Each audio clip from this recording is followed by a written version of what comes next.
State lawmakers are considering legislation that would legalize doctor-assisted suicide in Illinois. The Illinois Family Institute opposes State Senate Bill 3499 and its attack on the God-given right to life. While proponents claim assisted suicide in Illinois will be carefully regulated and limited, there's no guarantee it won't eventually be expanded to the old, the handicapped, the poor, and the lonely.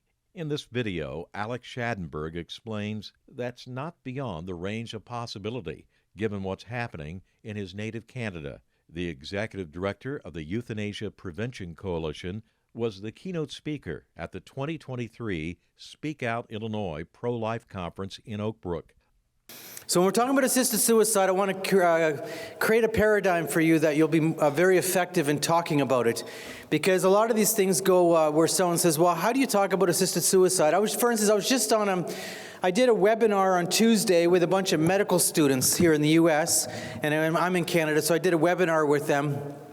And I had the one medical student ask me, he said, Alex, I'm totally opposed to assisted suicide, but when I get that question, what about the person who's suffering so terribly and they're approaching death? They're nearing death already. Why is that so wrong? He says, I know it's wrong to kill people, but it's a very difficult point. And of course I said to him, well, I agree that difficult cases are hard to deal with, obviously. This is a difficult case. Someone's suffering. We don't want to suffer. We're human. None of us want to suffer. I said, but we have to deal with the question for what it's about. We have to make sure we're dealing with it exactly for what the issue is about. We are opposed to killing people. I'm opposed to killing people. So, if we start, I said sometimes we make things too complicated. We want to talk about pain and symptom management. We want to talk about all these other things we can do to help somebody. And all that's important. Don't get me wrong. It's all very important. But I'm opposed to killing people. I'll tell you another little story. I was on a bus recently. I was coming back to London, Ontario from Toronto. It was near the end of COVID, so it was about a year ago. And I couldn't get a flight back. I was flying from somewhere, and I was at the Toronto airport. I had to take a bus back to London. And I'm sitting on the bus, and beside me is one of the football players from our local university. And we're talking, and he's telling me all the things he's doing and everything. We're making a connection, right? He and I were talking. We're making a connection. He seems really comfortable talking to me. And then he asked me what I do for a living. And I said to him, I run the Euthanasia Prevention Coalition. And he says, oh, what's that? He might have thought I was dealing with, dogs or something. I don't know. And I said, I'm opposed to killing humans. I'm opposed to killing people. And he was quiet. He's sitting there quiet, And then he starts asking me a whole bunch of the difficult questions, right, about it. And I said to him, well, let's just put it this way. I'm opposed to killing people. And I think it's a very bad idea to give someone the right and law to kill me. And he was quiet. And then he said, I agree with you. Sometimes we have to keep our arguments to the point. We can get into lots of things. So they're selling us assisted suicide based on this idea that people are suffering. They're saying people are suffering. They're nearing death. It's only going to be for those very few people who are so suffering and nearing death that we're really only eliminating maybe a few weeks of their life at the most. What are they actually talking about doing? They're trying to convince the world that they're eliminating suffering. That's what they're doing. It's my body, my choice, and we're eliminating suffering. That's what they're selling. And they view assisted suicide within the paradigm of suicide. And now you may say, but that helps us, and I agree. Most of us have had a bad experience with suicide in our life. I had a friend who died by suicide when I was a teenager, and you carry that pain with you all of your life. So I understand that. But we also, in a culture, look at suicide as a situation where someone decided themselves. So they're selling it as my body, my choice, right? And they justify assisted suicide, as I say, based on the idea that we're only reducing their life by a few weeks maybe, that's it. And they're suffering, so we're eliminating the suffering. And guess what? None of us want to suffer. Sorry, Father, none of us want to suffer. Nothing personal. Many people are uncomfortable with assisted suicide, but they don't want to die a bad death. Okay? So why do we oppose assisted suicide? Well, because it's knowingly prescribing lethal drugs for the purpose of killing someone. We're intentionally involved with killing someone. What the law does is it gives someone the right and law to be involved directly in killing you. And, you have to understand, assisted suicide is about, somebody at a difficult time of their life, and somebody else now is saying, I agree, your life is not worth living. Here, we'll give you these lethal drugs, and you can die by assisted suicide. And they want to change the language, as you know. Legalizing assisted suicide, what do these laws actually do? You have to read the laws, right? The language is everything. What does the law actually do? So they say it's all about my choice. Well, yes, someone by law would have to request it. That's true. But that's where their involvement ends. Because the law is all about, if you read these bills, they're all the same way. The laws in Oregon and Washington State, they're all the same thing. They're about the rules that doctor or nurse must follow in order to cause your death. That's what they're about. They're about giving doctors and nurses the right in law to be involved with killing you. So where is this legal in the U.S.? Well, it's legal, sadly, in California, Colorado, Hawaii, Maine, New Jersey, New Mexico, Oregon, Vermont, Washington State, and the District of Columbia. It's also technically legal in Montana. Montana's a little bit different. They had a court case in 2009. It was the Baxter case. And the court in Montana decided that they did not strike the assisted suicide law, but what they did is they granted something called a defense of consent. Okay? So if the doctor assists the suicide, he has to prove that the person consented. Anyway, what's going on with the assisted suicide issue you need to be aware of? Well, obviously the assisted suicide lobbies also, not only have they been pushing to legalize assisted suicide in more states, where it's legal, they've been expanding those laws. So they tell you, oh, we're going to have all these safeguards, guardrails, so therefore it'll only be for those few people. Once they legalize it, what do? They expand the laws. Now you might say, but Alex, the assisted suicide law in Oregon was there for a very long time before they expanded it, and that's true. But remember, Oregon was the experiment state. They had to hold on to that state and make it look like it's controlled there in order for other states to legalize. And so when it came to the point where they thought they had, how would you say, a bit of a strength, how would you say, more people supporting assisted suicide, they've also now been expanding in Oregon. Oregon recently removed their residency requirement. I'm going to get into that in a minute. So that means what happened now? Assisted suicide has been a state issue, now it's a national issue. I have bad news for you. Everybody in Illinois can die by assisted suicide right now in Oregon. Right? Because the residency requirement's been removed. And Vermont also passed their assisted suicide expansion bill last year, which allowed assisted suicide by telehealth. So now just think about it. Now in Vermont, you never have to see a doctor, but you can die by assisted suicide. So what is the assisted suicide lobby pushing? Yes, they're pushing more states, such as Illinois, such as I say, New York, Massachusetts, etc., Connecticut. They want to legalize in more states. But they're also trying to expand their laws. I'm going to get into that in a second. They want to do that by eliminating waiting periods. So the original Oregon law had a 15-day waiting period. In 2019, the bill that passed in 2019 allowed the doctor to waive the waiting period so you could have a same-day death. They want to redefine who can do assisted suicide, because originally in Oregon it was only doctors, right? I shouldn't say only, but you know what I mean. The new laws include nurses and doctor assistants and all these other people. And the reason they want to have more people involved with doing assisted suicide is because they had the problem of too few doctors were willing to do assisted suicide. So if you expand who can do it, then obviously speaking, you'll have more people offering it. They want to eliminate the residency requirements. So they want to allow assisted suicide they want to have assisted suicide clinics. So you'd be able to go to another state and die by assisted suicide. Now, why is that so important? Well, they're well aware that they're probably never going to legalize assisted suicide in Louisiana and Texas and North Dakota. They're probably never going to legalize assisted suicide in those states, but they want to make sure they can kill people in those states. They want to allow death by lethal injection. That's euthanasia. They're launching court cases to claim that there's a right to assisted suicide. They've been trying to permit assisted suicide by telehealth.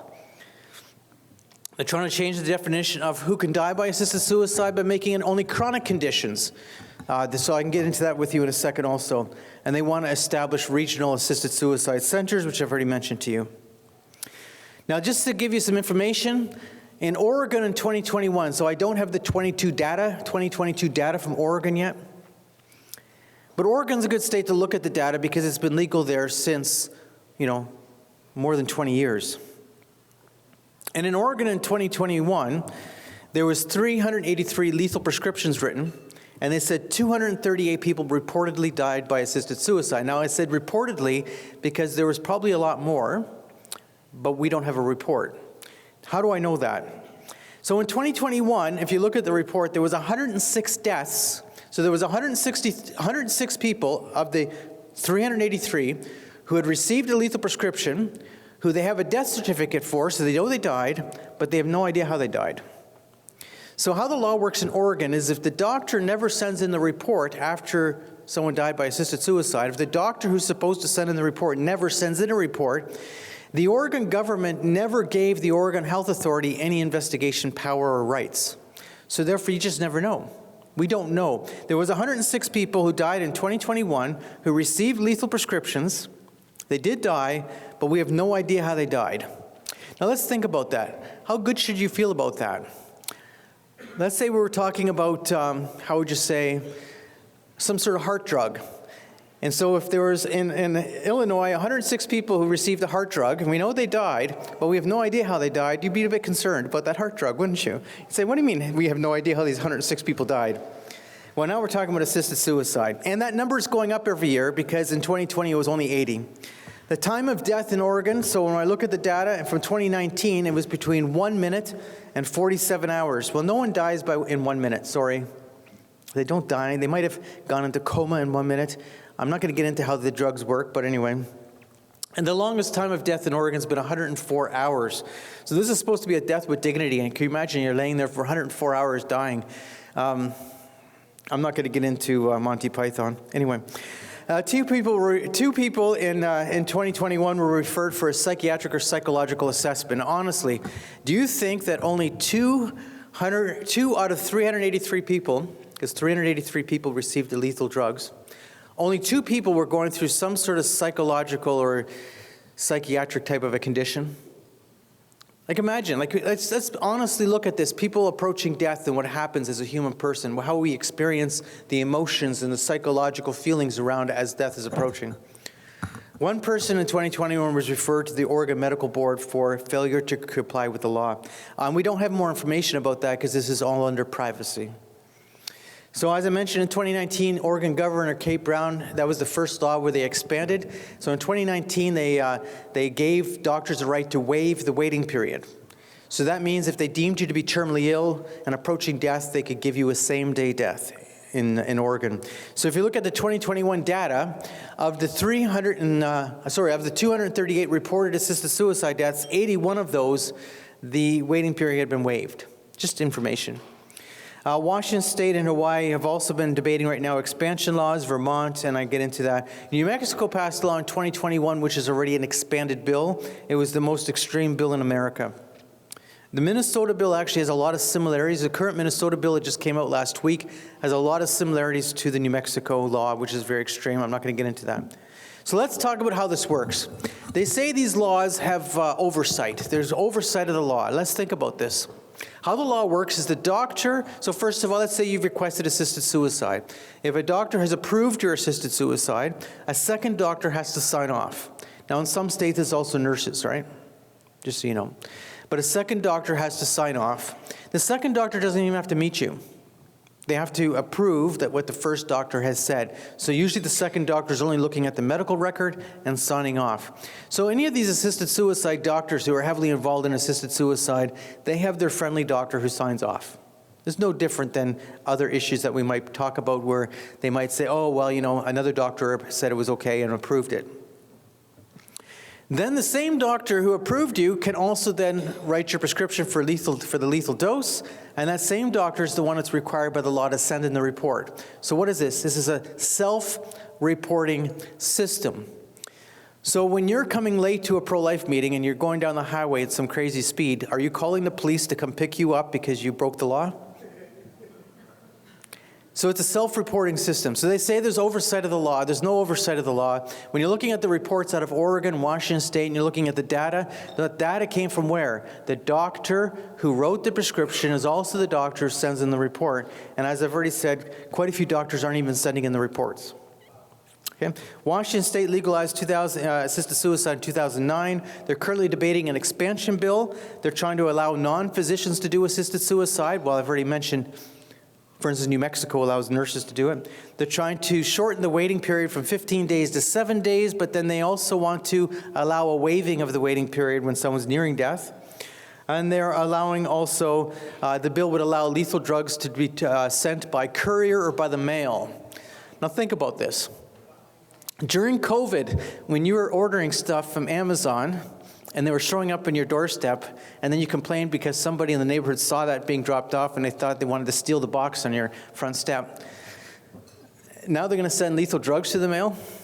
Think about it. Isn't it a bit of a crazy idea? Anyway, the California bill in 2021 also reduced safeguards. I'm not going to get into all this. We're just going to pass by it. So there's been court cases. So you might say, oh, well, you know, Alex, I should first explain to you this difference. So in Canada, we have euthanasia. Euthanasia is lethal injection. It's homicide. So assisted suicide is the same idea. It's just, and it's done with the same drugs. The difference is that with assisted suicide, the doctor prescribes you the lethal drugs, but you have to take it yourself. So you can see there's a difference in it, but the difference is not in the intention, nor is it in the outcome. The difference in how it is and how it's done. Euthanasia, sadly, would be more effective for killing, because having a doctor lethally inject you will ensure that there's probably not going to be any error, that you'll be dead pretty quick. So anyway, with assisted suicide, you can see there could be some problems with it if someone is taking the drug and it's a horrible drug to drink, like it's horrific, crappy stuff. And my French isn't very good, so I got to watch what I say. And the fact of it is that you could see how maybe someone only was able to drink down half the lethal drugs, and then they passed out, and they might not die, or it might take forever for them to die. But with euthanasia, obviously, the doctor's injecting you, right? I'm not saying it's better. I'm just saying you can see the differences. But, you know, California had a court case recently on conscience rights, and they won that case, which is very good. So California, when they amended their assisted suicide law in 2016, they amended it to affect doctors' conscience rights. So what the law said is that the doctor doesn't have to do assisted suicide. But what they had to do is when someone asked for assisted suicide, that would be counted as a first request, even if the doctor wanted nothing to do with assisted suicide. So the law said any request for assisted suicide was the first request. So that meant doctors who were opposed to killing people were having to be complicit with the law. The law defined them as being complicit with the law. So the doctors who were opposed to assisted suicide, the Catholic Medical Association, Christian Medical Dental Society, they took that to court and they won because they had the freedom of speech to say, I don't want to participate. There was the Shavelson case in California. Shavelson is a doctor who does assisted suicide, and he decided that he thought that we should be legalizing euthanasia. So he challenged the assisted suicide law in the courts, and he said that the assisted suicide law has a discrimination factor because certain people have a very difficult time self-ingesting because of their medical condition. So because it's very difficult for them to self-ingest, we need euthanasia. For those purposes, it'd be easier to inject them. The court did reject that, thank God. There was the Kleigler case in Massachusetts. So Dr. Kleigler in 2016 launched a court case in Massachusetts saying there's a right to assisted suicide in Massachusetts. And so what he was saying is he's a doctor who had cancer, and he said that because he was terminally ill, therefore he wanted assisted suicide, and he said according to the Massachusetts Supreme Court, according to the Massachusetts Constitution, he technically has a right to assisted suicide. The court disagreed with him. What made it even more interesting is the decision came down in December of last year, and Dr. Kleigler's not only still alive, he's actually in total remission. Now, there was the Gideon case in Oregon. So Dr. Gideon is a doctor who does assisted suicide, and he said that the law that said that you had to be an Oregon resident to die by assisted suicide was unconstitutional. And he argued that assisted suicide is a form of medical treatment. Now, the state of Oregon never went forward with that case. The state of Oregon instead decided to get rid of the residency requirement. So instead of actually defending their law, they got rid of the residency requirement. Now Dr. Gideon has started an assisted suicide clinic, and he's admitted that he's done assisted suicides on people from the East Coast, and he's done at least one from Texas. So he's willing to take people from anywhere in the U.S., and he'll kill them. Anyway, I ask you to think this through. There's a big push now for assisted suicide by telehealth. So you can imagine that if you were contacting Dr. Gideon, let's say you lived here in Chicago and you wanted to die by assisted suicide, if Dr. Gideon could approve you by telehealth, then you could be approved for assisted suicide, and all you'd have to do is fly to Oregon and die, because you would never have to be there, right? And that's what they're pushing for. Anyway, these cases create a real problem because they're saying that assisted suicide is a form of health care. Now let me ask you a question. Do you understand what I'm going to when I'm saying if you call it health care, you've got a serious problem? And the reason is right off the bat, they're going to lie to you. They're going to tell you in Illinois that we're going to have all these safeguards. But when you look at the language of the bill, I'm sure they're going to use medical language in the bill, because that's what they're doing now. It's always medical language. If it is considered a form of medical treatment, as they say it is, then how can you limit it? Is it, they can say, oh, well, it would only be an 18-year-old who has this medical condition, et cetera, et cetera, et cetera. Well, I think about it. How can you deny a 17-year-old assisted suicide if it's medical treatment? You can't. How can you deny it to someone who's not terminally ill if they're suffering, supposedly, if it's medical treatment? Right? If you're going to call it medical treatment, now there's a whole other question involved with it, and it's called anything that denies you equality to treatment would be considered discrimination. Right? So they know this from the beginning. They know they're writing bills that will expand quickly. I'm not going to get into that. Okay. I want you to know that the Dobbs decision was based actually on the decision called Glucksberg. Many of you who are involved in pro-life realize that. So in 1997, the Supreme Court in the U.S. made its Glucksberg decision. It was a unanimous decision of the Supreme Court. And the Glucksberg decision dealt with assisted suicide. And they said that there's no right to assisted suicide in America, because that's what the assisted suicide lobby was trying to achieve at that time, that there's a right to assisted suicide in America. And the Glucksberg's decision stated that, liberty interests not deeply rooted in the nation's history do not qualify as being protected as a liberty interest. That's what Glucksberg said. And they said that there was no proof in any way that assisted suicide is something of a liberty interest, because it doesn't go back in our history in any way that way. So Glucksberg was a great decision. And remember, Dobbs was based on Glucksberg. So Dobbs said the same thing about abortion. It said that there was that Roe was an incorrect decision based on it claiming something that wasn't true. And it based that on Glucksberg. Now, why is that important? Because recently the Massachusetts Supreme Court was dealing with the Klagler case. And when you looked at the Dobbs decision, you realize that there could not be a right to assisted suicide in Massachusetts or nationally or anywhere. So let's go on about this stuff. The drugs. Some of you don't realize about this, but the assisted suicide lobby has been doing drug experiments for a long time. So how do you die by assisted suicide? Well, they give you 3 drugs. I'm not going to get into it. There's 3 different drugs they use. But they used to use a drug that was a sleeping pill from the 50s.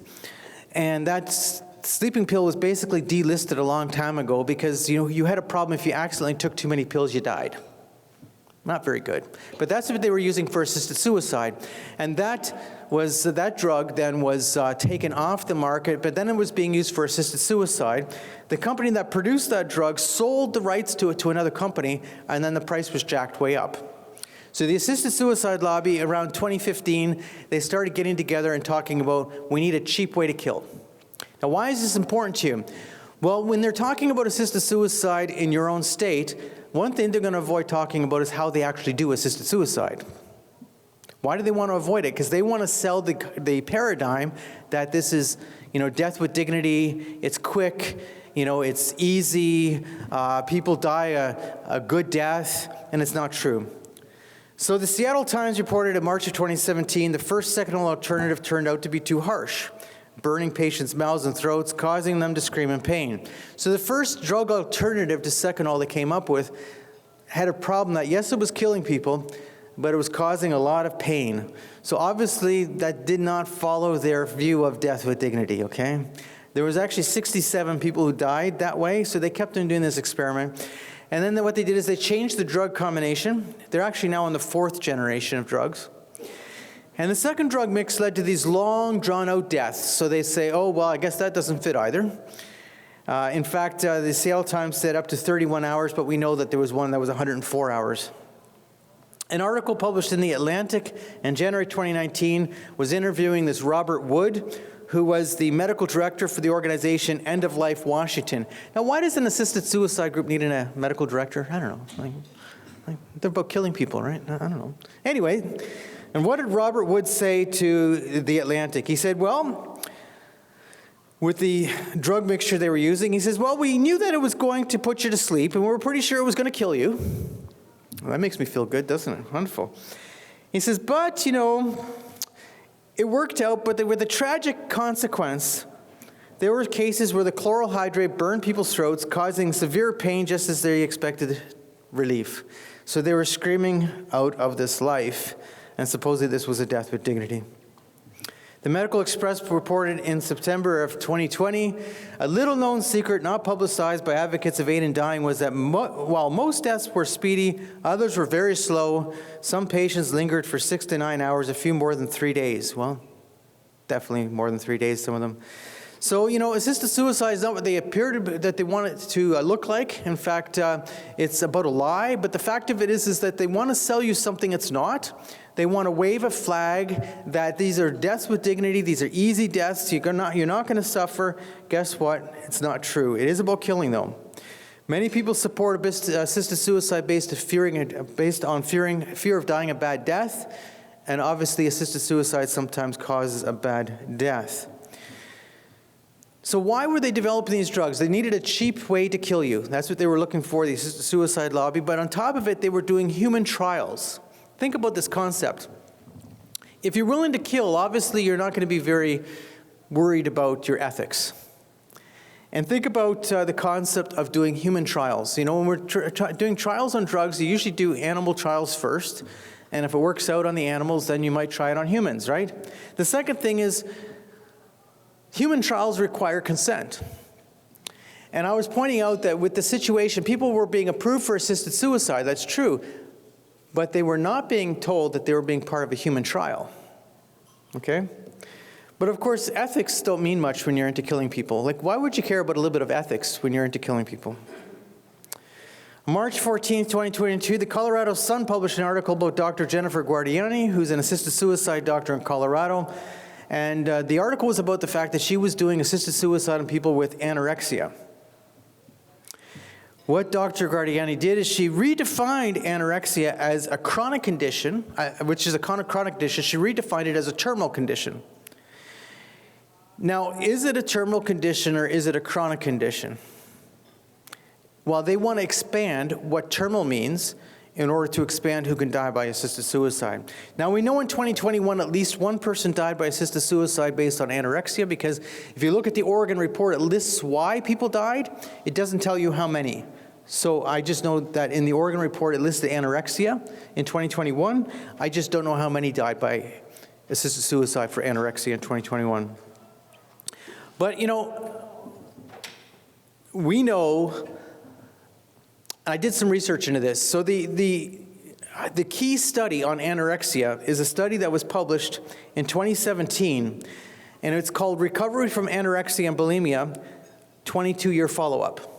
So this was a study that was published in 2017, and it looked at people. It had 246 participants participating in the study over 22 years. And this is considered the study. So I was doing Googling. I know, I'm almost done. That's good. I was Googling to find out what the issues are all about and how to argue it. And so I look at the study, and this is a study that's referred to by all the anorexia and bulimia people who are studying that issue. So what did that study show us? That over 22 years, 62.8% of the participants with anorexia recovered, and 68.2% of the participants with bulimia recovered. Now, sadly, not all of them recovered. Of the 246 participants over 22 years, 18 of those people died. The study did not say that all of them died by either anorexia or bulimia. It didn't say. It just said 18 of the 246 died. That tells me it's a chronic condition, not to say that nobody died by anorexia or bulimia, but what it means is that most of them do not die from anorexia or bulimia over a 22-year period. Clearly, it must be a chronic condition.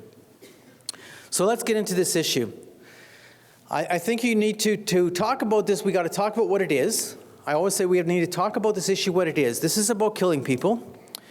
The other side wants you to talk about aid in dying, medical aid in dying, assisted dying, doctor-prescribed death. They want to talk about different things like that, and why do they want you to redefine it?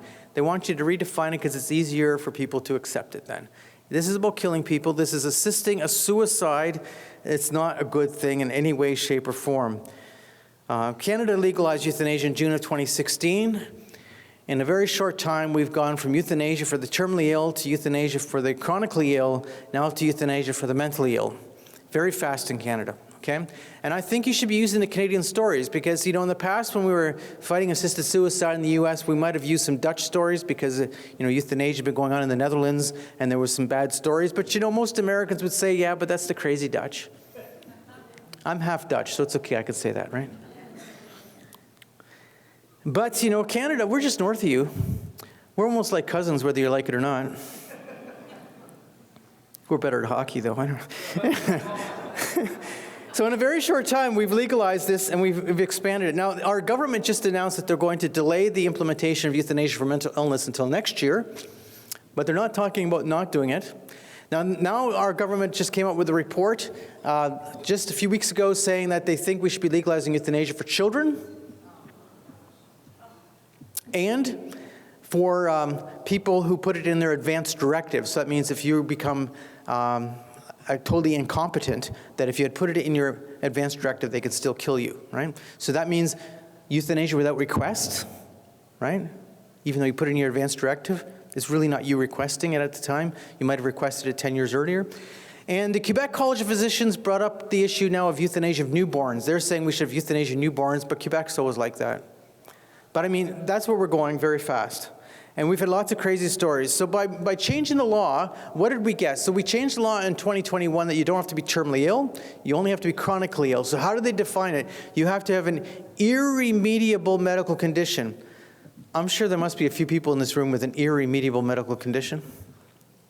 And there's not enough hands going up, but the fact of it is I think most of us have an irremediable medical condition, nothing personal. So what have we had? Well, we had a case in London, Ontario, where I'm from, a man with a fairly substantial disability, and he was told by the hospital he had two choices. He could pay $1,500 a day to stay in the hospital, or he could have euthanasia. Those were his two choices he was offered. His name was Roger Foley. I'm in communication with Roger Foley regularly. He's actually got a case now he's trying to take to the International Criminal Court against the Canadian government. Alan Nichols died by euthanasia in 2019 for mental illness, but it's before we legalized euthanasia for mental illness. I'm not going to get into his story. We had recently a 23-year-old who was approved for euthanasia. He was a diabetic. Now, he ended up living because his mother went ballistic. His mother published the name of the doctor who was going to do the death. She went ballistic in the media, and by the fact that she was just so, most people say, I'll do my best to try and stop the death. No, she went all out, and there was no doctor willing to kill her son after that.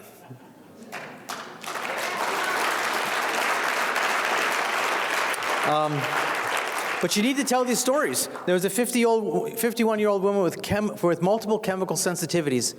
There's a lot of people with chemical sensitivities, but she had a pretty severe case, multiple chemical sensitivities. She died by euthanasia. What did she need? A clean place to live. That's what she needed. She died by euthanasia. We had a veteran with PTSD, a veteran contacting Veterans Affairs, wanting care for his PTSD. What happened? They offered him euthanasia. A woman was approved for euthanasia even though she was unable to get medical treatment. She made it very clear, I don't want euthanasia, I want medical treatment. But because she couldn't get medical treatment, she ended up dying by euthanasia. A person with disabilities was approved for euthanasia, even though the only reason he was asking for it was because he was homeless. We had quite a few people now who are people with disabilities who were asking for euthanasia. They were approved based on their disabilities. Remember, irremediable medical condition. That includes almost everybody with a disability. Anyway, they were asking for it based on poverty. So here you have euthanasia based on poverty, homelessness, and unable to get medical treatment. A 20-year-old was approved for euthanasia even though he had an undiagnosed medical condition. You can't make this stuff up. You could say you could write a book and people say, oh, well, that's an extreme case. No, you can't make this stuff up. But we need to talk about what it is. These are not deaths with dignity. We need, the other side wants to describe them as peaceful, quick, painless. We need to talk about how these drug systems actually work. I think that would shock some people, that this is not a death with dignity at all. We need to care for people. We can't be killing people. These issues, they trample on conscience rights. When I mentioned about the California case, most of the new laws force doctors to be in some way complicit with the law, okay, forcing them to do a referral. They sell this as my body, my choice. I don't know where you've heard that before, my body, my choice. You haven't heard that before? Yeah. That's what they sell it as, but it's a lie. It's not about my body, my choice when somebody's saying, I agree, your life's not worth living, and prescribe to you a lethal drug. A drug cocktail, that is. Assisted suicide is not an autonomous act. It's a lie because it requires a physician, and in some states also nurses can do it, but it requires another person to be directly involved with killing you. Many of these people request assisted suicide also have issues related to their capacity, their ability to request, their true ability to consent, right? But they're often experiencing hopelessness, hope, not only hope, but you brought up hope, hopelessness, despair, alienation, cognitive distortions. They feel their life lacks meaning, purpose, or value. They might have a significant medical condition, but they feel their life lacks meaning, purpose, or value. Assisted suicide is more about abandonment, not autonomy. It's about abandoning people at the time of their life. We always made the mistake, we talked about vulnerable people when we should have been talking about people at a vulnerable time in their life. Because we all will experience vulnerable times of our life. None of us are immune to this. Okay, none of us are immune to this. This affects all of us. We must work with people from all political points of view. There's no silver bullet. I know I need to be done.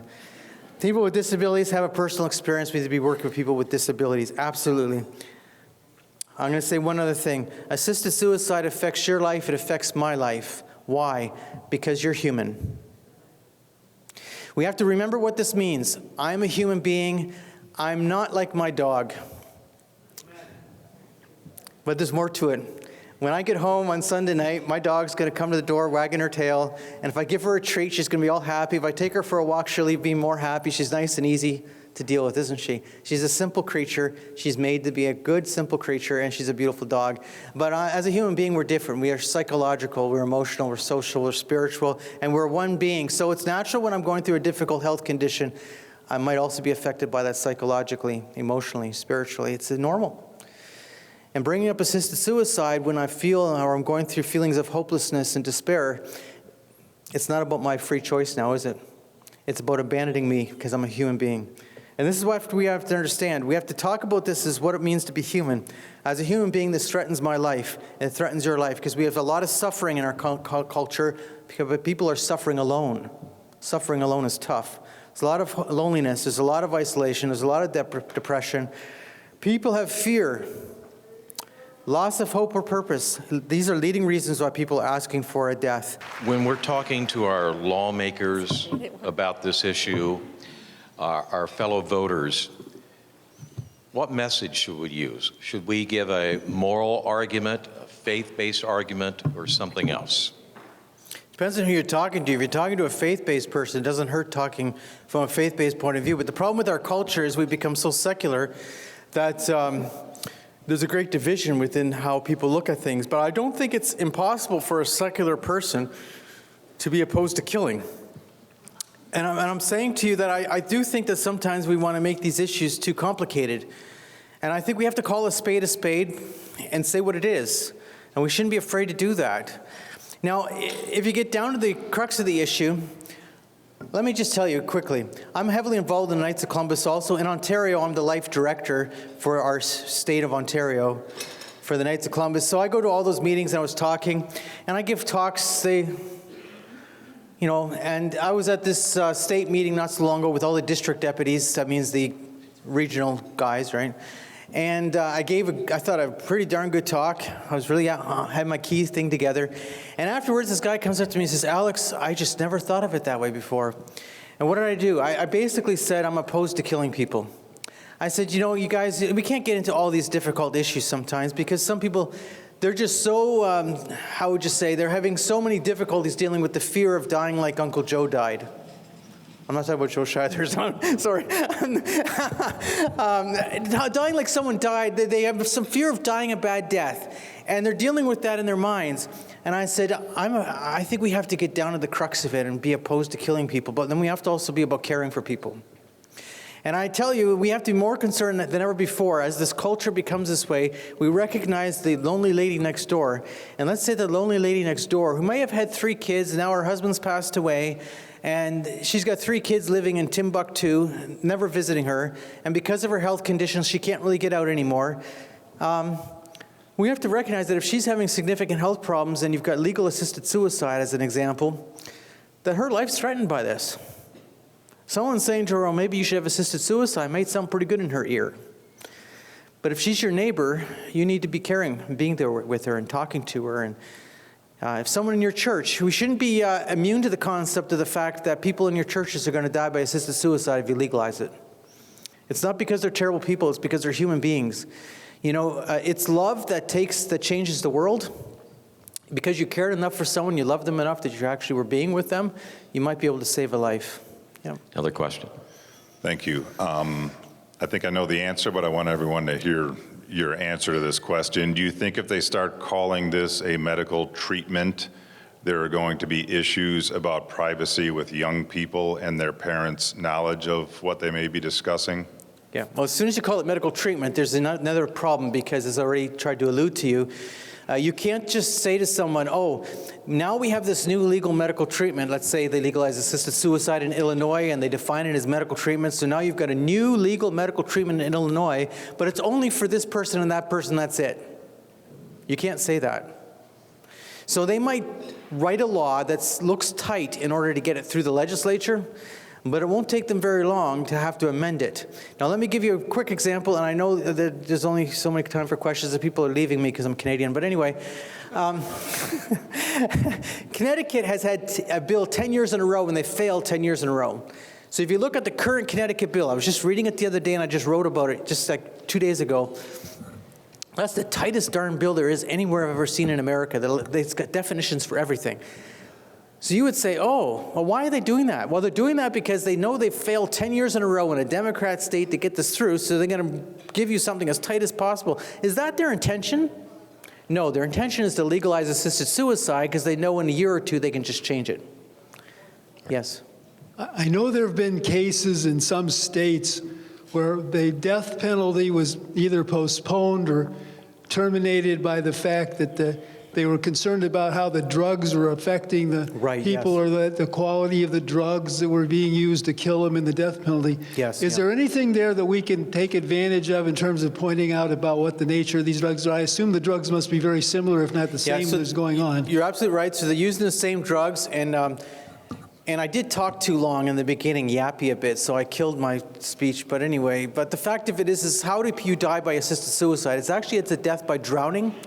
So how do we know it's a death by drowning? Because they don't do autopsies on people who died by assisted suicide, because everyone knows how you died when you died by assisted suicide. But on everyone who dies by capital punishment, they all have an autopsy done, every single one. So we know actually how they're dying, and they're dying by drowning. So what these drugs do is they stop the lungs from working. The lungs quickly fill up with fluid, and the person dies of drowning. That's how they die. And so it's important to know that, because they're thinking, oh, well, this drug is going to shut down their heart. It's going to be a death with dignity. They're not going to. No. What they do is they put you in coma first. It's true. They give you a drug that puts you into coma. But the drug that's the killer drug is to shut down your lungs. And we wouldn't have known that if it wasn't for the death penalty, because they do use the same drugs. Now, why do you have failure with the death penalty? Because they're not using enough drug, and they're doing it in the wrong way. I hate to say it to you, but I've been doing this issue for so long. I know how to kill you. I wish I didn't, but I know how to kill you. And they're pretty slick about it in Canada, actually. All right, a final question. Okay. I'm interested in whether or not the line being moved to disabled babies, children that are born with different health conditions, and how, are you seeing that, or is it just staying with the adults and the, teenagers? Like So in the Netherlands, they have something called the Groningen Protocol. So they're doing euthanasia of newborns in the Netherlands. Now, it's not that common because, of course, most women in the Netherlands will have a prenatal screening test. And so obviously there's very few babies born with disabilities in the Netherlands. Nonetheless, sometimes the screening test wasn't accurate and the woman had the baby and then the baby was born with spina bifida or something and she ends up killing the baby after birth, okay? So Quebec physicians have proposed that we do the same thing in Canada. Now remember, this whole concept of euthanasia and assisted suicide is sold to us as consenting adults. But once you remove consent, who else can't consent? Now, I'm already saying that they're talking about removing consent anyway. They're talking about pre-consent now. They're talking about putting in your power of attorney document so that if you became incompetent, you could still be lethally injected. That's what they're talking about in my country. Well, once you remove consent, who else can't consent? People with dementia can't consent. People with Alzheimer's can't consent. Certain people with disabilities can't consent. So once you remove consent from the issue, it becomes wholesale killing, and that's exactly where they go when they do that, yes. Let me wrap up with this. Who stands to gain from this? Big Pharma? No, Big Pharma Health doesn't insurance gain. companies? Yeah. Well, obviously the health insurance companies gain from it. In Canada, they've saved, umpteen millions of dollars by killing you. But it's not Big Pharma, because Big Pharma would make more money if you keep alive, because obviously if you're going to continue to need drugs for a long period of time, that's where they make their money. But it's also philosophical. You have people who are philosophically our enemy. We have to remember philosophically who's the #1 philosopher in the world right now. Peter Singer. Now, you and I don't agree with Peter Singer. I'm a Thomist myself, but you and I don't believe him. Peter Singer believes it's really wonderful to be able to kill a baby in the first, 9 months after birth is fine. Right? Peter Singer believes it's okay to kill by euthanasia. Peter Singer thinks it's perfectly good to kill your disabled child. Oh yeah, he thinks it's all fine and good. So think about it. And someone with dementia, Alzheimer's, absolutely, because they've lost their cognitive certain level, they can be killed. Peter Singer thinks that way. Well, the world follows Peter Singer. We shouldn't be ignorant about that, right? It's sad. What about governments who are hard-pressed financially to take care of the the poor? Canadian government saved massive money on it because we have universal health care. So, yeah. All right. Thank you very much. But they won't talk about that. They won't talk about that, but it's true. Okay. Do you have a website? Yeah, Euthanasia Prevention Coalition. It's easy to find. Just Google me. If you grab my newsletters now, you'll see my email address. I usually bring my cards, but, I forgot. What are you going to do with me? But just a crazy Canadian. But anyway, I'm easy to find. You'll notice that if you Google me, I come up with how many thousands of hits. So anyway, very good. And I've got the largest blog in the world on this issue. If you want to know anything about euthanasia and assisted suicide, I've published over 5,000 articles myself. Thank you. Alex Schadenberg with the Euthanasia Prevention Coalition. He made his remarks during the 2023 Speak Out Illinois Pro-Life Conference in Oak Brook. Call your state lawmakers. Ask them to vote no on assisted suicide, State Senate Bill 3499. For names and phone numbers, click Officials Finder on the IllinoisFamily.org homepage. And please support the work of IFI. All donations are tax deductible.